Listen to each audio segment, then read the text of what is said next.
Halo guys, welcome back again to my channel bersama saya Hansen di sini dan seperti biasanya setiap harinya saya akan buatkan video seputar cryptocurrency. Teman-teman, di video hari ini saya punya video yang sangat spesial karena saya pengen membahas apa sebenarnya alasan saya masih midterm itu cenderung bullish untuk Bitcoin. Dan hari ini kita hanya akan fokus ke chart saja. Jadi untuk teman-teman yang memang hobinya cuman memantau chart, ini adalah mungkin video untuk kalian. So, langsung aja kita mulai video hari ini dari CoinMarketCap terlebih dahulu sebelum kita masuk ke chart.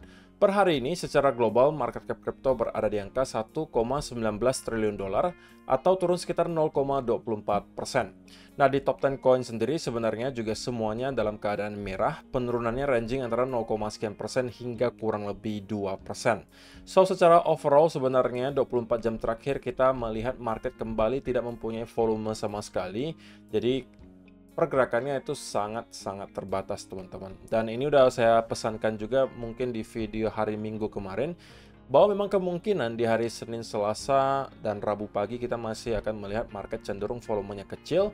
Baru mungkin Rabu malam menjelang Kamis dini hari kita akan melihat volume start untuk kembali naik. Karena pada saat itu akan ada Fed Interest Rate Decision, dilanjutkan beberapa data yang mempunyai high impact yang bakalan dirilis juga di hari Kamis dan juga Jumat. Oke, so itu adalah outlook sementara dari beberapa top coin yang ada. Sekarang kita langsung aja masuk ke chartnya Bitcoin. Nah, teman-teman, sebelum kita membahas Bitcoin deh, kita bakal mulai dari dollar index terlebih dahulu. Ini adalah alasan teman-teman kenapa saya masih cenderung untuk sementara masih cenderung bullish midterm untuk Bitcoin. Nah, pertama adalah dari dollar index sendiri, kita sudah melihat pada akhirnya dollar index mampu closing weekly candle itu di bawah area 100,5 di sini. Tentunya ini adalah sebuah area yang sebelumnya menjadi major support, teman-teman. Oke, dan sekarang kita berada dalam tahap retest. So, untuk sementara saya bisa berasumsi bahwa yang kita lihat di sini harusnya akan sekarang flip menjadi area resistance. Sebelumnya support sudah kita jebol, harusnya kali ini kita akan flip menjadi area resistance. Dan yang perlu menjadi sesuatu yang mungkin perlu kita pantau adalah nanti di monthly chart, teman-teman, atau di chart bulanan. Jika sampai kita bisa melihat dollar index dalam beberapa hari ke depan kembali terkoreksi dan closing monthly candle juga di bawah area 100,5 di sini, maka kita mempunyai konfirmasi yang lebih baik lagi bahwa juga monthly chart sudah menunjukkan kita sudah tidak lagi mampu maintain di atas area 100,5 yang harusnya merupakan area major support di sini. Oke, jadi kalau itu yang terjadi juga, maka itu juga memperbesar chance bahwa kita akan melihat dollar index melanjutkan penurunannya, dan itu berarti biasanya stock market Amerika bakalan performanya positif, yang biasanya juga akan menarik kripto dan atau Bitcoin dan kawan-kawan itu juga performanya menjadi positif. Jadi ini juga yang saya sampaikan di video beberapa hari yang lalu, bahwa ini justru bisa teman-teman jadikan sebagai peluang untuk mencari setup lagi loh, kalau misalnya ternyata kita memang mendapatkan ada reversal pattern dari sini. Karena bagi saya harusnya yang kita lihat semua ini hanyalah semacam koreksi atau retest. Kita akan kemungkinan start untuk kembali drop. Minimal menurut saya akan kembali ke area Fibo 0,5 atau 0,618. Kalaupun kita pengen misalnya membuat koreksi yang lebih panjang dari sini, nggak masalah. Pada intinya semuanya adalah semacam retest dan kita akan kembali drop ke bawah. Tentunya ada invalidasinya apabila kita start kembali rally dari sini dan kemudian mendapatkan konsolidasi, alias kita kembali reclaim di atas area ini dan kemudian membuat bullish continuation pattern, maka kita bisa consider bahwa yang kita lihat di sini adalah sebuah fake out, dan itu tentunya bukan berita yang baik untuk S&P 500 dan juga cryptocurrency. Tapi untuk sementara kita belum dibuktikan bahwa akan kembali reverse. Jadi untuk saya pribadi, saya masih beranggapan harusnya kita sekarang sedang retest ke area major resistance yang sebelumnya merupakan major support. Oke. Bergerak dari pengetahuan kita akan dollar index dan juga S&P 500 yang sampai sekarang juga sebenarnya belum ada perubahan yang terlalu berarti. Menurut saya kita juga masih sesuai dengan skenario. Saya sudah sampaikan di video mungkin beberapa yang bulan yang lalu. Bahkan saya merasa bahwa S&P 500 di sini hanya mengalami koreksi. Kita bukan akan masuk ke bear market yang berkepanjangan, dan kita justru akan kembali ke all time high. Untuk sementara kita masih on track untuk melihat hal tersebut terjadi. So, dollar index dan juga S&P 500 itu masih mendukung bagi Bitcoin untuk melanjutkan kenaikannya. Nah, sekarang kita bahas spesifik untuk Bitcoin, dan saya pengen mulai dari time frame besar dulu. Jarang-jarang teman-teman kita melihat dari time frame monthly. Dan satu hal yang pengen saya highlight di sini adalah bahwa jika teman-teman lihat dari segi indikator RSI gitu ya, ini juga bisa kalian jadikan salah satu alasan kenapa chance atau persentase kita sudah menyelesaikan bear market cycle kali ini itu cukup besar. Beberapa indikator dan juga data menunjukkan hal tersebut, tidak terkecuali juga RSI. Alasannya kenapa? Karena begini teman-teman, kalau misalnya kita lihat dari segi data historisnya, maka kita ketahui bahwa ketika kita masuk ke bear market, biasanya RSI itu tidak akan menunjukkan kenaikan yang signifikan, alias kita hanya akan terus-menerus mengalami penurunan teman-teman. Kalau kita zoom out, kita bisa lihat.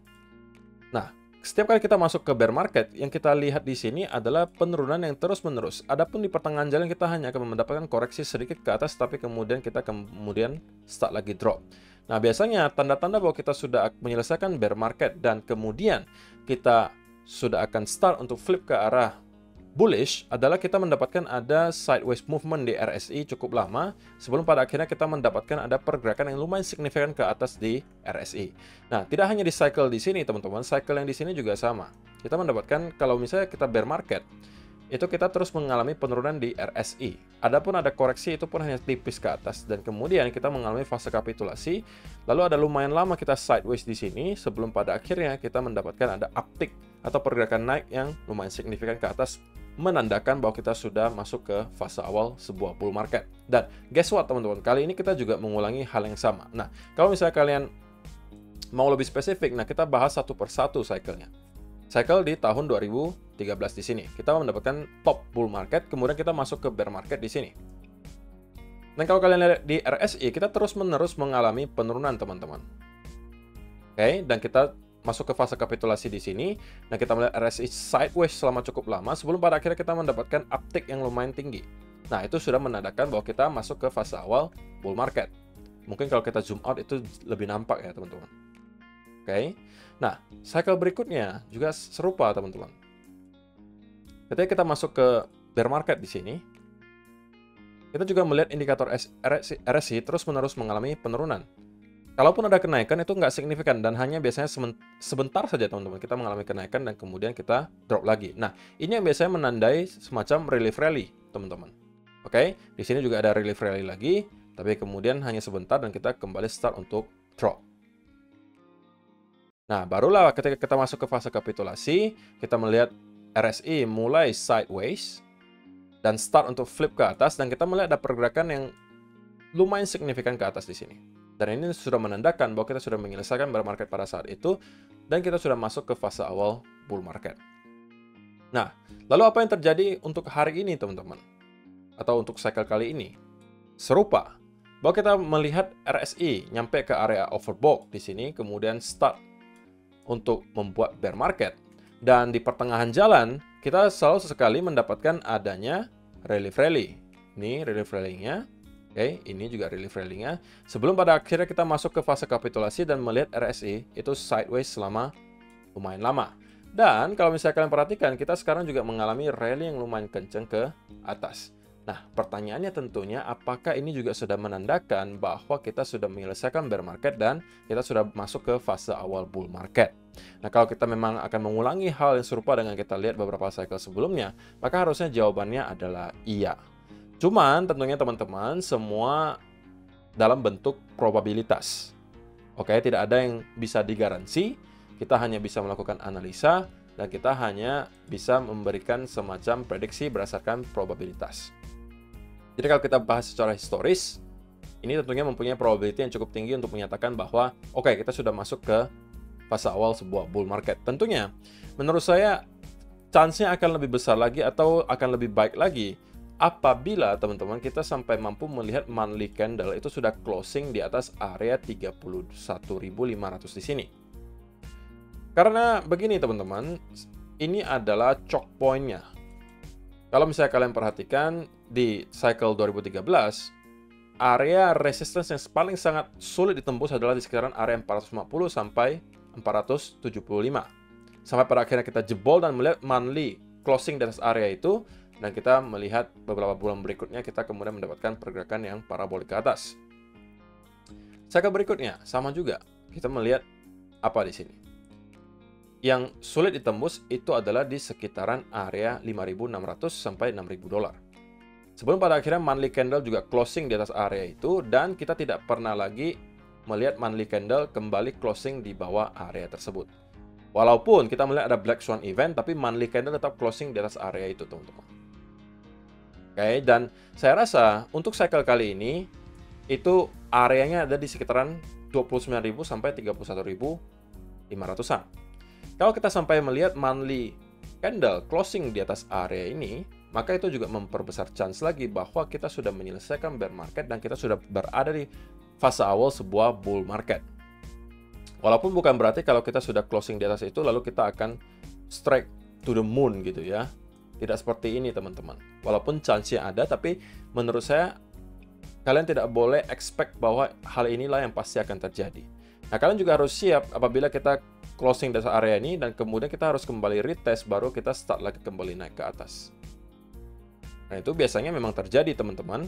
Kalau misalnya kalian perhatikan di sini, kita break, kemudian kita kembali retest, walaupun sempat jebol ke bawah, tapi kita tetap closing monthly candle-nya di atas area itu.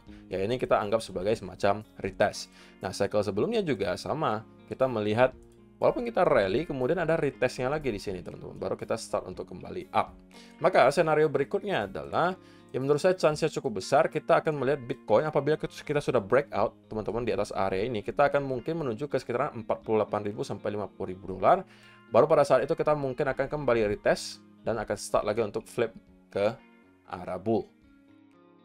Kalau kita perhatikan ya ini juga sejalan ya. Kalau misalnya kita akan mengulangi hal yang sama dengan beberapa kali sebelumnya. Ketika kita sudah melewati halving, biasa beberapa bulan berikutnya baru kita akan melihat start Bitcoin itu pergerakannya parabolik ke atas. Nah, maka ekspektasi saya adalah ini opini saya pribadi ya teman-teman, opini saya pribadi bahwa di kuartal 3 kali ini kita akan melihat Bitcoin masih struggling untuk jebol di atas area ini, dan menjelang kuartal 4, ini opini saya ya teman-teman, kita akan kemungkinan sudah start untuk jebol, dan kuartal 4 kita akan melihat Bitcoin itu mencoba untuk rally ke sekitaran area 40-an ribu sampai 50-an ribu. Baru mungkin di awal nanti tahun 2024, menjelang halving malah kita akan start untuk terkoreksi, baru kita akan ketika udah melewati halving, kita baru akan start melihat Bitcoin pergerakannya parabolik ke atas. Jadi ini adalah ekspektasi saya atau roadmap yang saya pegang mungkin untuk 1 tahun ke depan. Jadi ini adalah menurut saya juga senario yang konservatif, so saya tidak mempunyai ekspektasi yang berlebihan teman-teman. Kalaupun memang ternyata langsung rally dari sini dan tanpa ada retest, ya saya lebih senang lagi ya, karena kan saya udah punya exposure di market teman-teman. Tapi saya nggak boleh muluk-muluk, dan saya lebih prefer mungkin roadmap saya adalah seperti ini. Jadi kalaupun ternyata kita terkoreksi nanti dan melakukan retest, ya saya tidak shock gitu dan saya tidak panic selling. Oke, jadi itu adalah gambaran yang saya pegang teman-teman untuk 1 tahun ke depan. Mudah-mudahan bisa membantu kalian. Dan sekarang kita masuk ke time frame yang lebih kecil. Ini mungkin juga yang lebih kalian sukai ya, karena kebanyakan mungkin adalah seorang traders. Dan time frame kecil sebenarnya masih menunjukkan hal yang sama dengan yang kita lihat beberapa hari sebelumnya. Berkali-kali sudah teman-teman kita mencoba untuk jebol dari area ini. Nah, untuk sementara sepertinya masih dicoba pertahankan oleh para bulls. Tetapi semakin sering sekali lagi sebuah support itu dites dan dicoba untuk jebol, maka biasanya ya support tersebut akan melemah. Logikanya begini teman-teman. Jika memang sellers akan jauh lebih banyak dan terus-menerus mencoba untuk menjebol dari area ini, maka bisa jadi, ini logika sederhananya teman-teman. Buyers di sini mungkin ada 150 orang gitu kan. Kita berhasil mendorong harga naik. Turun lagi karena ada distribusi dari para sellers, ya kan? Kemudian di sini jumlah buyersnya mungkin berkurang menjadi 100, ya kan? Kita melihat mulai start melemah nih pembeliannya. Kemudian di retest lagi, bisa aja di sini tersisa 50 untuk yang mau nge-buy. Karena yang sisanya kan udah beli di sini, udah beli di sini gitu kan. Dan kali ini bisa aja berkurang sisa 20 katakanlah. Logika sederhananya seperti itu, kenapa disampaikan biasanya ketika sebuah resistance atau support itu biasanya dicoba untuk dijebol berkali-kali, biasanya semakin banyak percobaannya itu semakin lemah support atau resistance tersebut. Dan tidak terkecuali juga senario kali ini. Dan saya pribadi sementara masih juga berada di kubu yang sama, saya masih akan tetap menunggu di sekitaran area 29.200 sampai 28.700 sebagai area di mana saya akan start untuk building posisi untuk swing long. Kalaupun tidak dikasih, saya tidak akan mengejar tanpa setup atau tanpa, kalau misalnya tidak dikasih nih senario ini teman-teman, saya tidak akan masuk ke Bitcoin tanpa saya dikasih setup lagi yang jelas gitu. Oke, setup yang mau saya ambil itu adalah kalau kita nyampe ke sini pertama, atau yang kedua, kita sudah jebol di atas benar-benar fix untuk breakout dan kemudian mendapatkan konsolidasi, dan ini adalah mungkin peluang bagi saya untuk trade. Karena di sini saya trading ya teman-teman, bukan untuk investasi. Kalau investasi saya udah punya spot back udah ada gitu. Jadi saya tidak perlu buru-buru juga untuk setiap hari masuk ke market. Sekali lagi saya sampaikan malah di video kemarin teman-teman untuk stay away from Bitcoin terlebih dahulu. Kalau misalnya kalian trading, banyak sekali altcoin yang pergerakannya jauh lebih baik, yang setupnya jauh lebih bagus daripada kalau kalian maksain di Bitcoin. Nah, kalau untuk saya pribadi secara price action masih menunjukkan bahwa yang kita lihat di sini adalah semacam sell off disertai konsolidasi yang membuat saya masih tetap berada di kubu bearish, teman-teman. Dan saya masih merasa Bitcoin harusnya masih akan tetap meretest minimal ke sekitaran area 29.200 sampai 28.700. Kalau memang, teman-teman, kalau memang kita tidak melihat ada pertanda bahwa kita akan kembali reverse dari sini, sekali lagi, kalau sell off-nya nanti disertai dengan momentum, saya mungkin akan buka posisi tapi tidak terlalu besar. Tapi kalau misalnya kita melihat penurunannya itu juga cenderung korektif seperti ini, maka mungkin posisi yang saya buka akan lebih besar. Dan saya tidak akan flip ke arah bearish selama, teman-teman, selama kita tidak mendapatkan semacam sell off yang kencang disertai konsolidasi lagi. Kalau misalnya kita mengulangi lagi hal yang sama dengan yang kita lihat di sini, ada sell off konsolidasi. Ini kan makanya saya berada di kubu bearish gitu kan. Kalau kita mengulangi lagi dan kita jebol di bawah area ini dan kemudian kembali membuat konsolidasi lagi, ya berarti kita akan start untuk sell off lagi. Dan kita bisa aja membentuk beberapa pattern berikutnya yang juga menurut saya masih sebuah pattern konsolidasi. Ingat teman-teman, bahwa kalaupun kita nyampe ke sekitaran area 23.000 atau bahkan 20.000 lagi di sini, kita itu sebenarnya masih berada di struktur bullish gitu ya. Dan menurut saya ini kita masih berada di tahap konsolidasi walaupun kita nyampe ke area di sini. Oke, jadi saya tidak merasa khawatir dengan adanya senario orang-orang mengatakan bahwa kita akan breakdown dan kemudian membuat lower low baru.